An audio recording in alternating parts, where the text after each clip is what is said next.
Söyleşilere hoş geldiniz. Bugün yanımda yine yerli bir dostum olacak. Kendisini çok seviyorum, çok saygı duyuyorum. Düşüncelerinden faydalanabileceğimiz umuduyla bu söyleşiye katılmayı kabul etti. İyi seyirler. Hello Susan, thank you for doing it with me. It's my pleasure. Could you please introduce yourself to us? My name is Susan Smith, and I live in Virginia, Northern Virginia, outside Washington, D.C. And I guess I should start off by saying that we have 4 grown children, one in Boston, one in Austin, and 2 who have decided to move to London for good. Okay. My history is one of a lot of foreign travel, which defined who I am as a person Yes. today, I think. My father was in the Air Force, and we lived in Portugal for 3 years, where I went to a French school. And then I went to university in the United States, where I met my husband, who is a British citizen still, until next week, I suppose.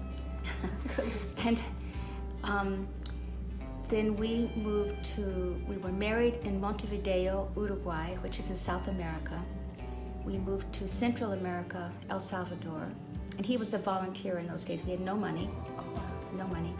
Then he moved to the States, where he got a degree, a master's degree, and we moved to South Korea, where we started our first child. Our first child was born in Iran the next year, in Tehran. Then we had a daughter in Tehran. Then we moved to Algeria, and then to the United States. And we have lived in London for several years, separately with a different job. And we lived in China for 4 years. But most of the time we've lived here in this very same house. Yeah. We love to learn how you manage to live different countries, having babies there, getting used to those cultures. I'm sure we will learn a lot during our interview from you. But I'd like to ask you, how did you meet with Turkish community? We belong to a Unitarian Universalist church, which is almost across the street from our house.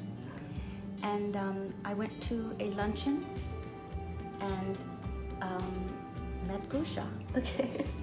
She was sitting next to me with her little son, who was quite a baby at that time. Yes, you're right. And she wanted someone to help her with her English. And I said, oh, I'll help. And Yes. she's a very engaging person, as you can tell. Very friendly. Thank you. Fearless. Fearless about meeting new people and experiencing new experiences. These are helpful to integrate. So I'm glad to have those skills. Let me help to introduce you a little more with your example. She is the one who's friendly, who's so nice, who is good to teach, who likes to correct people. Yes, that's not good. It is a good thing, and she is a great mother. I keep listening about her child, and I'm so happy for them to have you as a friend, and they're lucky to have you as a mother. That's great. I learn a lot from you. I'm so happy to do this interview. Vice versa. She is an amazing mother. Oh, thank you. So, and then after we met, we start to see each other very often, every week at least. And she was helping me to teach me better English, correct me when I make grammatical mistakes. And grammatic mistakes. And the next year, we include our friends to our meetings, and she have more friends. I invite them, and I invite my Turkish friends to get a bigger group. And then the next year, we even start to meet in our Turkish Cultural Center, and she and her friends, they give us conversation clubs, and we keep meeting there and have a great friendship naturally. So thank you so much for those all volunteer works and being friends with us. Thank you. So my third questions, because you have been in different countries, you have gone through those difficulties. I mean, even in America, it's an easy country. I mean, people are friendly, but still it's hard to integrate sometimes. So what do you think might be helpful to us to integrate better? I guess for me, I have to look back to my past. My best friend in high school in Portugal was Portuguese, and she wanted to learn English, and I wanted to learn Portuguese and French, and we just made friends.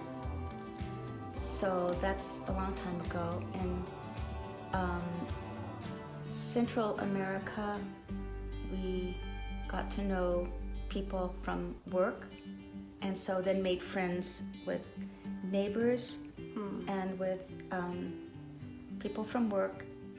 And then in South Korea, we lived in a house, the house of a congressman, and so I made friends with the landlady who was, very wealthy. She had 4 children, and then her friends, and it was just being friendly and not trying to stick with my own kind, so to speak. You have to say, okay, it's so easy to hang out with Americans or other Turkish people, or whether, depending on your nationality, it's so easy. You understand each other, and as an expatriate person, you all want to talk to each other about, well, this is what Americans do, aren't they crazy, or whatever, or well, I just don't understand this or that or the other. But get to know people if you can, and sometimes you feel a little lonely depending on where you live. Like in South Korea, we lived in the north part of the city, and there were no other white people. I mean, everyone was Asian, and children used to come up and touch my skin because I was white. But you can find people, you can make friends with shopkeepers and the people who help you clean your house in a situation like that. In those days, that's a long time ago, everyone had every... So what about in America? How we can go out from our comfort zone? What is the way to find friends? Well, we have a joke here that if you have a dog or a small child and you go out walking, it's easy. Walk your dog and push your child in the stroller and go to the playground and say hi. It's easy to make friends. It's not such a joke either.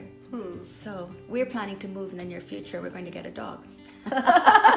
To make more friends. That's correct. No, it's true. You walk in the neighborhood with your animal, and people stop and say, "Oh, what a cute animal," or whatever. Yeah, start the conversation somehow. Yeah, and in my case, I'm sort of like you. I think I can go to a Starbucks and sit down and just ask a question to somebody who looks like they might, not somebody who's busy with their computer, but of course. Yeah, and just start talking.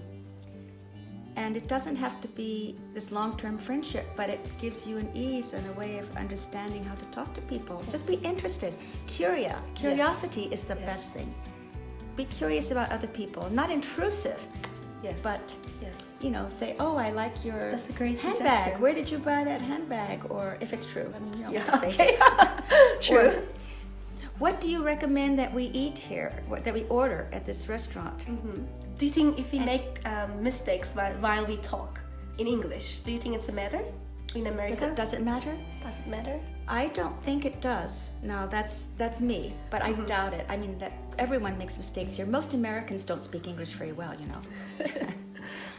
Let me tell that when we met in this event, it was a week later when I moved from Texas to Virginia, and luckily I didn't make a problem to not settle down at my home. I have a lot of chores those days, and I have a little baby with me, and I didn't make problem my English level. I just thought, let me go to this event, it might be fun, and it might be helpful to find friends, and luckily I sit with her on the same table, and I did not hesitate to tell her, I need help, and I don't know a lot of friends here. Don't you mind to be my friend? And luckily again, she accepted that, and she was the one who called me back, and I'm so glad for this phone call. And there's so many people I know. I have introduced you to many people. Yes. And they're very, very friendly also. True. And people want to help foreigners. They really do. Almost in any country. Because some people are proud of being Iranian, or proud of being American, or proud of being Turkish. And ask them questions about what it's like. And in the United States, well, where do you shop? As women, Yeah. It's much easier for us, I think, than it might be for men. I love your suggestion. That's correct. We have a lot of friends who's Turkish, and we want to fix our problem by ourselves. That's, I think, a big mistake. Of course, when we start, it's easy to ask your Turkish friends where to shop. But one day you can knock your neighbor door and ask about your aunt's problem. I mean, you have a lot of aunts at your home. So how she fix it, or does she has the same problem or not? Right? Yeah. We can. You can even say, hey, could I go shopping with you one time and see what you actually buy and how, Yeah. So if they say no, but let's say that's fine. we have a friend, neighbor who's kind of not introvert. I mean not extrovert. She's an introverted. Yeah. So is this a problem? Do we need to make a big deal if a couple of people say no? No. I always think, what's the worst that can happen? What is the worst that can happen if someone rebuffs you? Well, you'll never see them again maybe, or you will, and just wave. And I don't know the people who live next door to me. Yeah. And they've lived there for several years. And they're not interested, I think. And I have not made a big effort to get to know them, but they're not there most of the time anyway. So that's their... It does show our character, yeah, right? Yeah. And in other countries, it was more difficult in China to make Chinese friends because of the communist. It was under it can be dangerous for people in places like China to know you, but you can always find some people. And to learn English, just be friendly. You just try. You just smile. Susan, can we say that to our audience? Your English will not improve while you only study English. I mean, you need to have a chance of conversation with people, strangers or friends. Do you agree? Because a lot of people wait till their English is enough and strong enough to talk with other people. Do you agree with that, or do you have any suggestions? Oh no, I make lots of mistakes when I'm speaking in Spanish or French or in Farsi or whatever. Most people, and I have to say for everything is most people, are flattered that you are trying to speak their language. They're flattered because it is work. It is hard for us. And so you'll meet all kinds of people, but that's my experience. Thank you for sharing. And last question, if you have a chance to tell us 3 things will help us to integrate, to get used to be here, to be socialized, to understand better, what are those 3 things?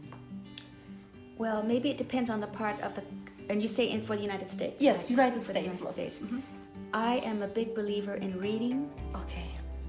And Kusha knows. I've told her this. I've told all of the ladies this. Yes, she did.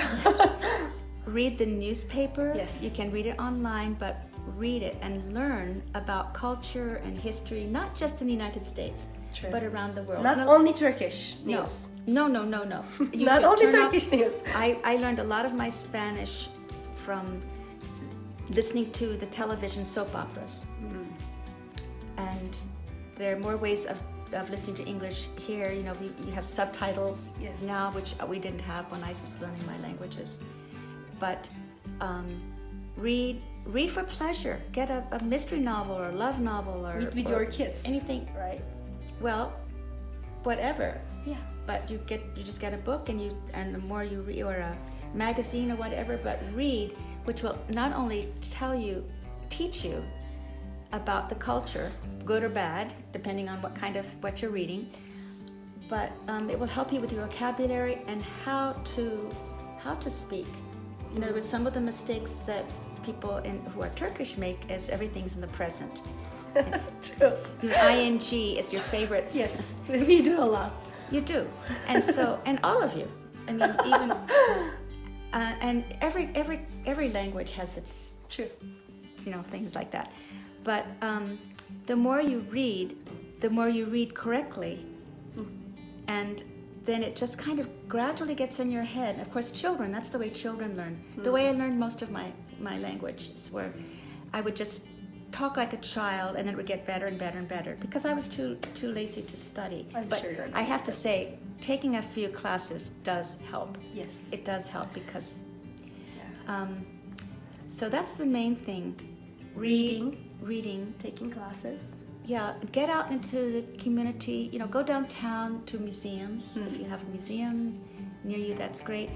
Another thing, I think people who work in schools, just as aides in their children's schools, that's a really Involve good the way. parents. You As a meet parent other at school. parents. You meet other parents and make friends with those. Some of my oldest friends I met through our children. You make friends that way, and you learn the English, which is at a lower level, so it's easier for you to understand. True. And then, of course, you can help your children with their homework, or they can help you help them. True. Vice versa. So, Yeah. and go to theater and movies, and the more you hear this language, the more it just seeps in gradually into your brain. Yes. I love it. I love what she said, and I agree with all. Thank you so much for sharing those experience and sincere suggestion with us. I hope you enjoy what we talk, and I hope you enjoy how much I enjoy from this conversation. Thanks again. Gusha is very good at communicating. Her English is not quite proper.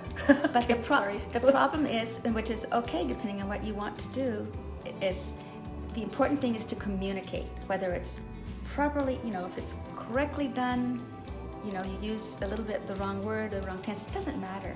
You just want to communicate. And smiling is really helpful. Okay, bye.